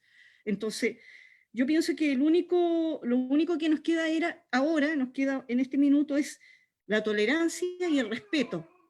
Y ese respeto también significa que el Estado de Chile debería respetar esta posibilidad que nosotros, como ciudadanos, nos estamos entregando, porque ellos no nos están haciendo un regalo, esta es movilización de las calles la que logra tener esta posibilidad. Entonces, el respeto debería partir por ahí, y sabemos que no parte por ahí con todo lo que nos acaba de exponer el compañero Cristian. Lo único que hemos encontrado es simplemente represión. Represión como en tiempo de dictadura. Es triste decirlo, pero es así. En democracia nos encontramos tan reprimidos como en tiempo de dictadura. Y bueno, harta tarea por delante, y pienso que lo único que tenemos es nuestra fuerza y el apoyo mutuo, y tener claridad, y cada uno ir avanzando con los procesos. Así que nos queda mucha tarea por delante, compañeros. Así es, Diela, muchas gracias. Víctor también había solicitado la palabra. Víctor. Sí, gracias. Primero saludarlas a todos y a todos. Bueno, me perdí quizá un par de quelcunes atrás porque me operaron, ahí estuve medio con problemas de salud y también de trabajo, así que retomo hoy día y me alegro que también sea en torno a este tema. Pero quizás me quedo con la sensación, por las palabras y las intervenciones que escuché, sobre todo las últimas, con una sensación un poco amarga. Me imagino a la gente que nos está viendo hoy día en sus casas, que en general se llevará la impresión de que en realidad quizás da un poco lo mismo ir a votar el día domingo, este domingo, al plebiscito, porque no va a cambiar mucho la cosa, al menos de lo que hemos conocido durante los últimos años. Y yo creo que efectivamente eso no es así. Si algo me pasa con lo que va a pasar este domingo, que logro ver en una perspectiva histórica que efectivamente hay un punto de inflexión. Y es un punto de inflexión en la historia de Chile durante los últimos años que efectivamente se ganó en la calle. Es decir, no apareció de la noche a la mañana por voluntad política de quienes hoy día están en el bloque, en el poder, quienes están tanto en el gobierno como en la oposición, y que han administrado este modelo durante los últimos años, sino que efectivamente fue una conquista que se llevó a través de la movilización social y fundamentalmente sobre la denuncia de los abusos que hemos vivido durante las últimas décadas, desde la dictadura hasta hoy día, y que se ha consolidado, que hoy día ha hecho agua por todas partes, ¿sí? Y que no solamente está haciendo agua en Chile, sino en muchas otras partes del mundo también. Hay un cuestionamiento profundo al modelo neoliberal y sobre todo al giro autoritario que han tenido los gobiernos. Si nosotros nos damos cuenta, el 18 de octubre del año pasado, para hacer la evaluación del año corrido, lo primero que hace el gobierno es decretar zona prácticamente de guerra, es decir, le declara la guerra del día 1 a la movilización social, poniendo o trazando una línea, poniendo a los pueblos enfrente y defendiendo fundamentalmente el modelo que hemos tenido durante los últimos años. Entonces eso efectivamente es un giro autoritario, no es un giro democrático, no es nada de lo que pudiéramos estar hoy día, por ejemplo, reflexionando en torno a que el gobierno quiso tender puentes, hacer diálogo, etc. Es un giro autoritario, y lo hemos visto en Estados Unidos, lo estamos viendo en Brasil, lo vimos también en Argentina, y lo estamos viendo en otros países donde efectivamente las derechas se están radicalizando y donde se ha perdido el centro político, ¿sí? ¿Qué significa eso? Que en el fondo las posiciones políticas de la sociedad se extreman y hay posiciones muy de derecha hoy día, en España, por ejemplo, con el surgimiento de algunos partidos, incluso en Europa, proto-nazi, es decir, o lisa y llanamente neonazi, es decir, yo creo que está pasando en el mundo algo que en Chile se expresó muy bien el 18 de octubre, donde Piñera lo primero que hace es sacar a las Fuerzas Armadas a la calle. En ese contexto, yo creo que haber llegado a tener la posibilidad de cambiar la Constitución efectivamente una conquista. Evidentemente tiene cortafuegos, es decir, ¿qué hace el bloque en el poder? Le pone límites, ¿cierto? Fundamentalmente yo creo que el límite que más no nos acomoda es este 2/3, que efectivamente lo conocíamos antes del decreto o de la promulgación de la ley 21.200, es decir, sabíamos con anticipación que había un acuerdo entre el bloque en el poder de que había efectivamente un 2/3 para hacer este plebiscito. En ese contexto, y para ir redondeando la idea, yo nunca he sido muy cercano a la idea de la unidad. No sé si como concepto no me cuaja, creo que es bien falso, que en la práctica se da muy poco en la vida histórica.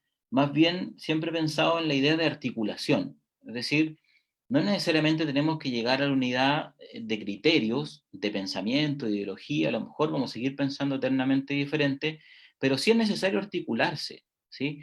Y yo creo que muchas veces el mundo social, yo pertenezco a una organización social nacional, a Modatima, que lucha por la recuperación del agua, pero Modatima también tenemos esa discusión, es decir, los movimientos sociales muchas veces se traza una línea con el movimiento político, por ejemplo, y se nos pone frente a frente diciendo nosotros somos sociales, movimiento social, por tanto, ideológicamente somos distintos, y ahí yo creo que hemos estado dándonos vueltas durante muchos años sin tener la percepción de que es necesario articularnos, manteniendo las diferencias. Entonces, más que unidad, como ese concepto de todos corramos por el mismo lado, yo hablaría de articulación y creo que el momento político que estamos viviendo nos obliga a articularnos. No podemos sino articularnos. Entonces creo que por eso era importante llamar a la gente que participe evidentemente del proceso del domingo y a que vote apruebo y convención constitucional como dentro de las dos alternativas, la alternativa más democrática de aquella, sabiendo los cortafuegos, ¿cierto?, que pusieron del bloque en el poder en esto, y que evidentemente este es un proceso que sigue en disputa, no es un proceso que se cierre el 25 de octubre, sino que, al menos para mí, debiera abrirse, es decir, es un proceso que se va a seguir disputando, incluso eligiendo a los constitucionalistas el día 11 de abril del próximo año. Va a seguir abierta la disputa. Si uno estudia, por ejemplo, el proceso constituyente de Bolivia, los bolivianos dicen, nosotros, nuestra asamblea constituyente se demoró en tomar acuerdos, precisamente porque es difícil poder congeniar posiciones absolutamente distintas unas con otras. Imagínense el momento en que haya que discutir, por ejemplo, la recuperación del agua. Eso no va a ser fácil, va a haber una tensión, y evidentemente van a haber bloques dentro de intereses políticos, ideológicos, de imaginario, etc.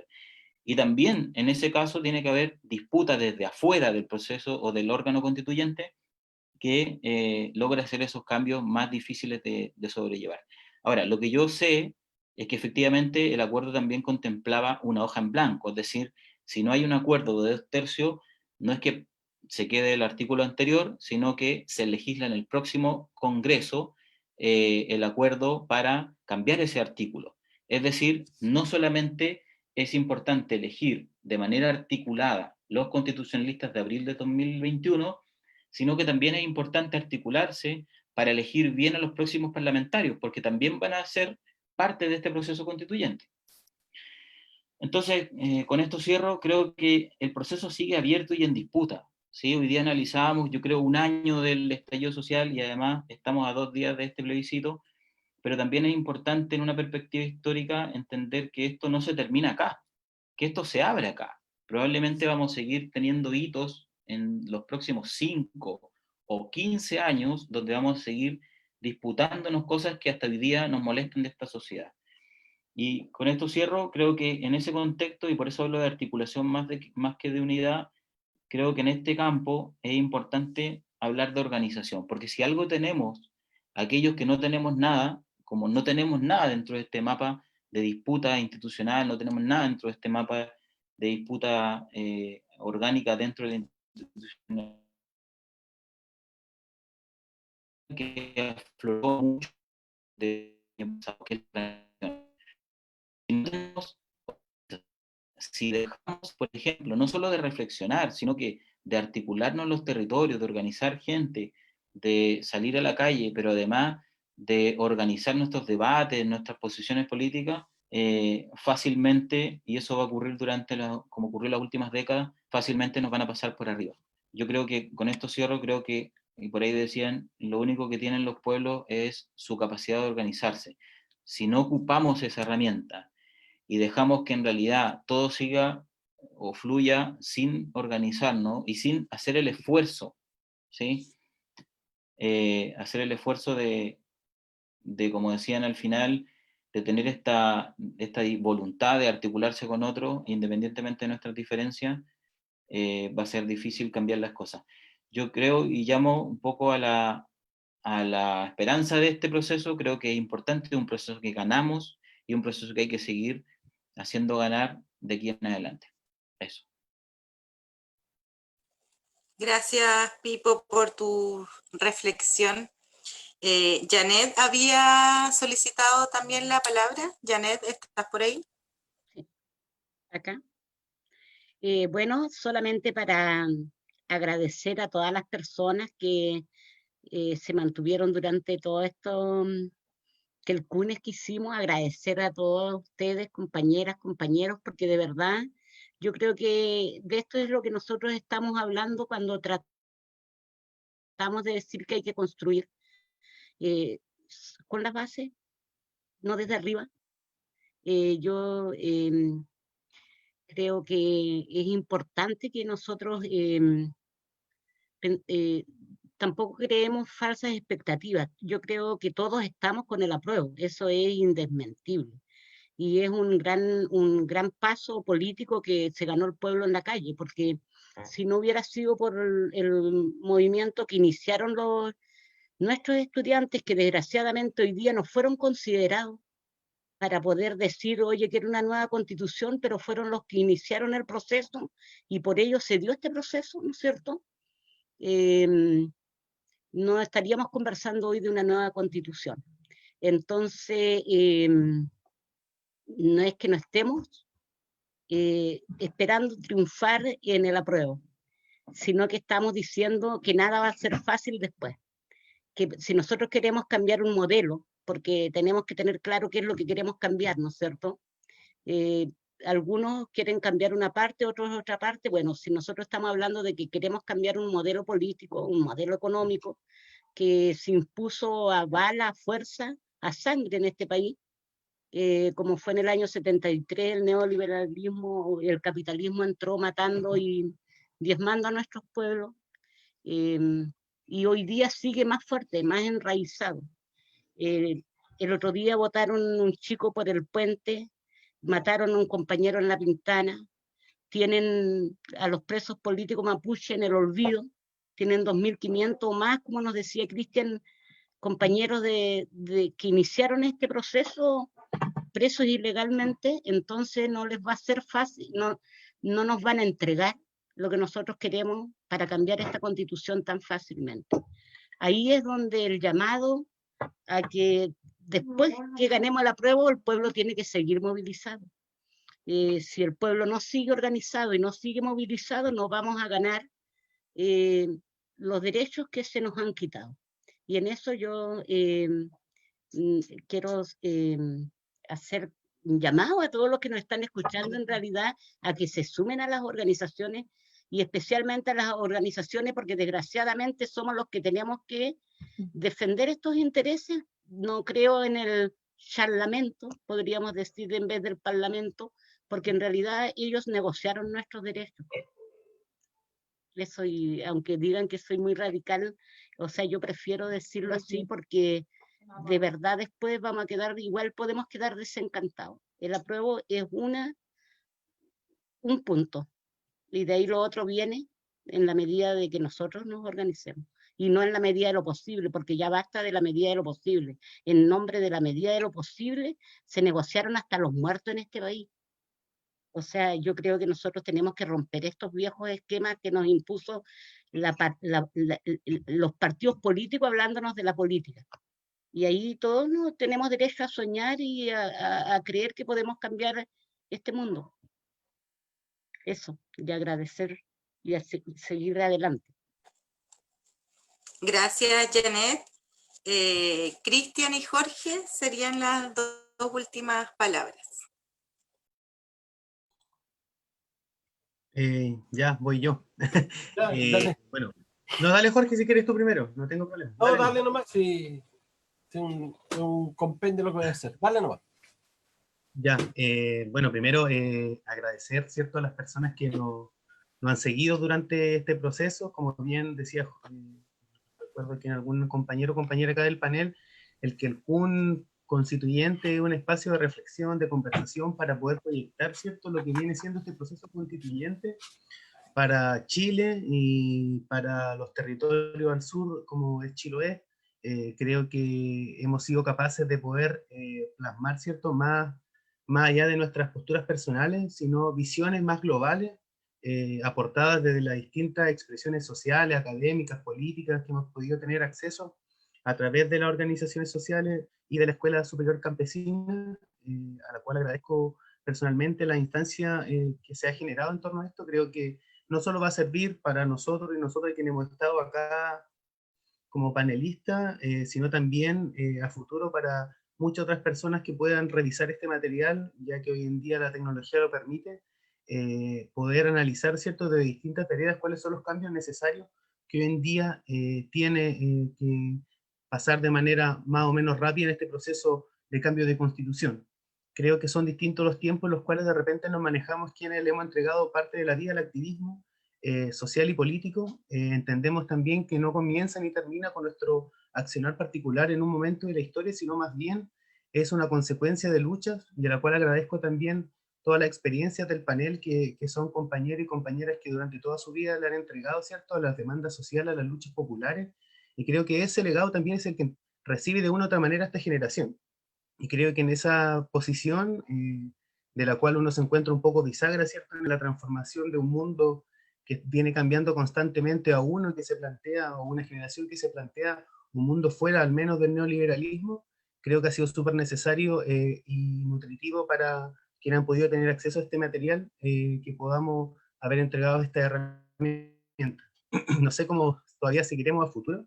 Creo que ha sido una experiencia muy bella, también una posición política que, si bien es cierto, no es entendido en el mediano o en la coyuntura particular que estamos viviendo, creo que plantea desafíos más largos que supera, ¿cierto?, nuestro individualismo. Y creo que ahí, en ese aporte, la mayoría de las palabras han rondado, ¿cierto?, la necesidad de la unidad, pero también de la unidad estratégica para poder, de una u otra manera, entregar una mejor calidad de vida a nuestros vecinos y nuestras vecinas. Y creo que eso no solamente entra en una constitución, sino que entra en un proceso de transformación social que cada vez va a ser más profundo, que espero que también sea así.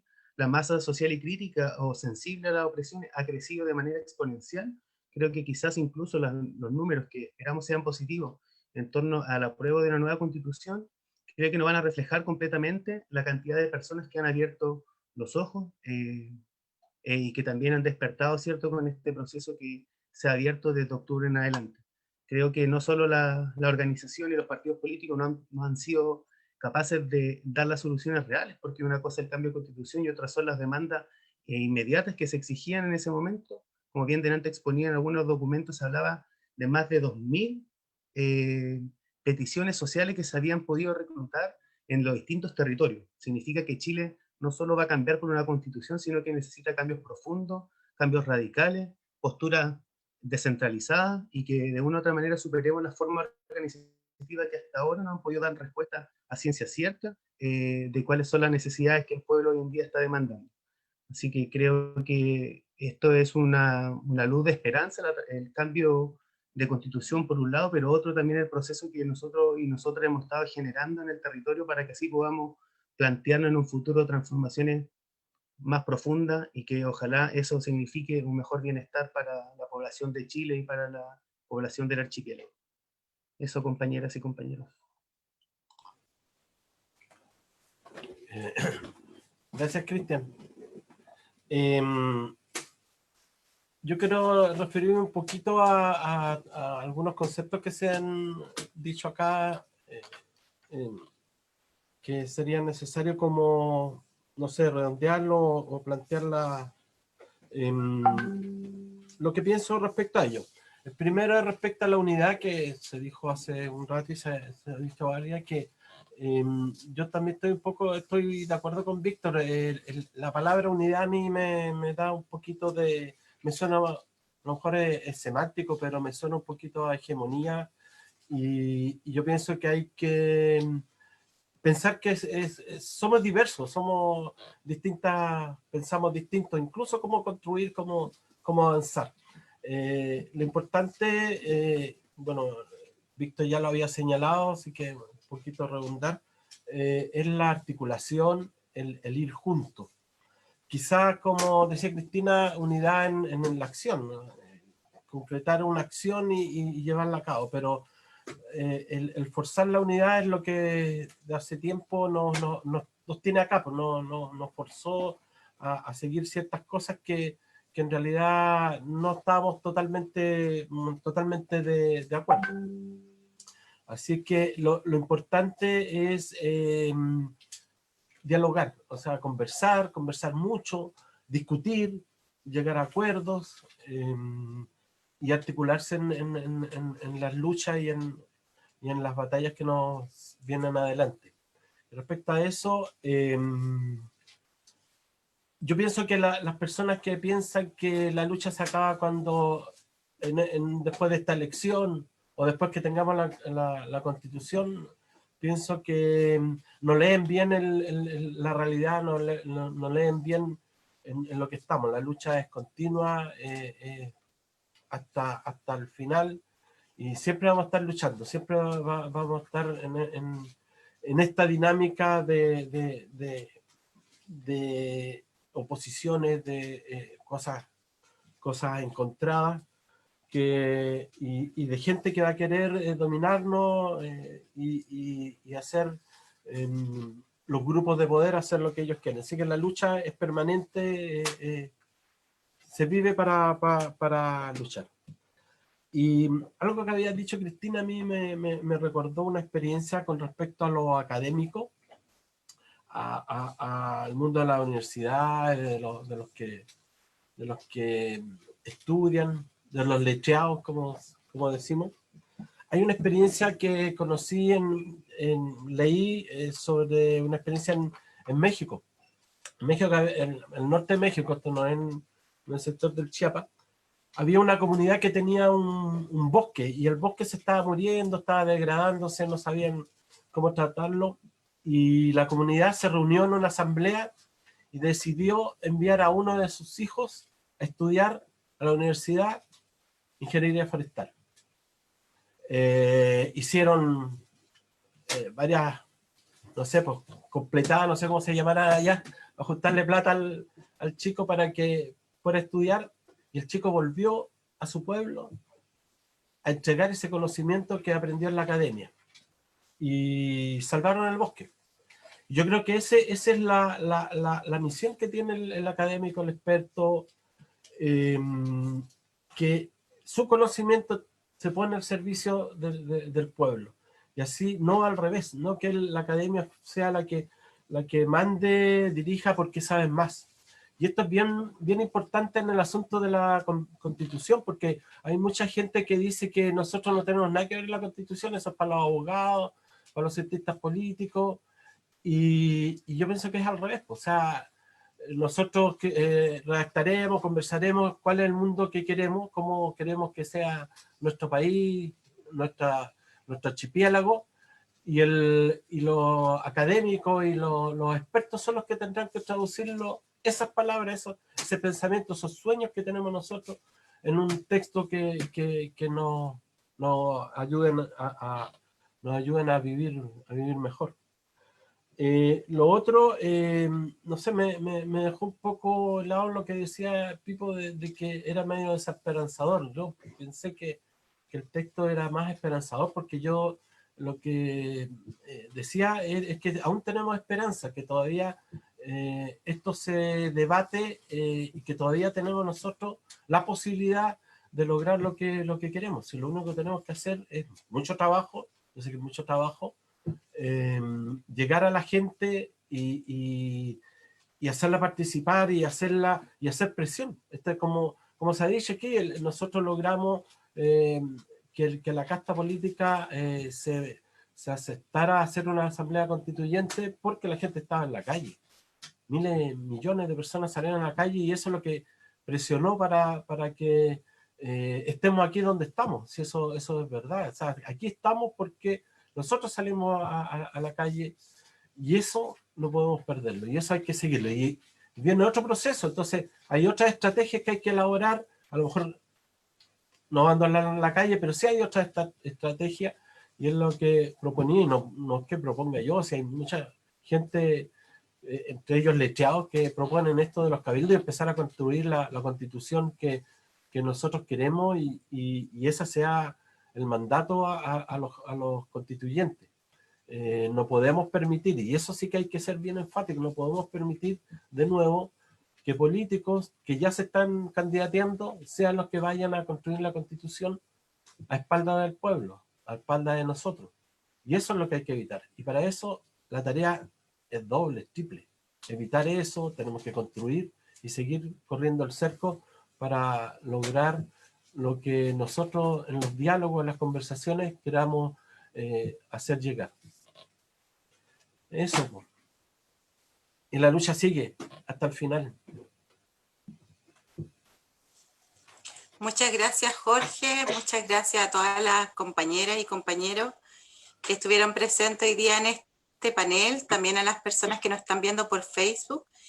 Decir que en realidad hoy día hemos querido hacer un recorrido histórico, un análisis de los movimientos sociales, de la importancia también de la organización, del articularnos, del entrelazarnos por medio de la organización política y social, y también invitarles a continuar viendo nuestros quelcunes, que vamos a seguir con nuevos desafíos, claramente, con un nuevo proceso histórico que esperamos que siga nutriendo y aportando a las organizaciones sociales y territoriales del archipiélago. Ahí agradecerles a todas las compañeras que están con su cartelito de apruebo. Es un proceso más, no nos vamos a quedar en casa, la invitación es a seguir luchando, siempre lo hemos hecho, no es desde ahora nomás. Por algo toda esta historia que se ha contado, todos estos movimientos que se han contado vienen desde hace mucho tiempo. Son luchas muy largas y en ello lo fundamental es la formación. Cómo nosotros somos capaces de intercambiar información, de nutrirnos entre nosotros, tenemos que conocer cuál es el modelo que impera para poder combatirlo. Y siempre creo yo que igual es algo que apuntaba el Jorge, de la mano de la creatividad. Nunca perdamos la esperanza porque nuestro pueblo es creativo, ha sabido inventar y crear proyectos políticos nuevos, alternativas también a estos modelos están presentes, está presente la resistencia, las microresistencias en los pueblos, no podemos olvidarla y siempre avanzar en conjunto a ellas. Eso, yo también me despido de compañeros y compañeras con mi mata Paco, Quiltro y Rebelde. Bueno. Saludos. Chao. Chao, nos vemos. Gracias. Gracias por escucharnos. Gracias por acompañarnos. Muchas gracias por escucharnos porque estuvo bastante largo este quelcún. Sí.